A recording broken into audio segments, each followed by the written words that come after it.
Ramalan harga emas cecah RM600 per gram sebelum ni dah jadi kenyataan sekarang ni. Bukan 600 genap, malah dah shoot up sehingga RM625.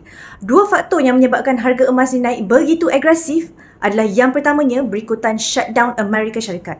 Yang kedua, Amerika Syarikat bakal mengenakan tarif ke atas China sebanyak 100%. Dua berita penting ni telah menyebabkan para pelabur panik dan mereka telah mengalihkan duit ke dalam pelaburan yang lebih selamat iaitu emas sebab emas ni dikenali sebagai aset safe haven. Dan jangkaan harga emas hit RM700 per gram bukan lagi hayalan dan mungkin akan hit pada awal November ni. Kita boleh tengok para pelabur dah mula alihkan duit dalam bentuk aset emas.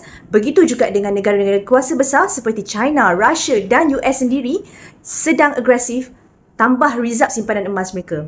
Kalau negara-negara besar ni sendiri pun tambah simpanan emas mereka, tuan-puan tunggu apa lagi? Takkan nak terus tengok harga emas tapi tak ambil apa-apa tindakan? Dah berapa lama jadi pemerhati harga emas?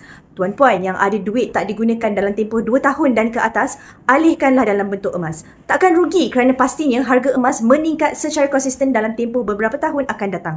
Tengok je tahun ni dah 50% harga emas meningkat. Terus ambil tindakan untuk masa depan anda. Boleh refer pin video saya untuk daftar dan mulakan simpanan emas anda hari ini.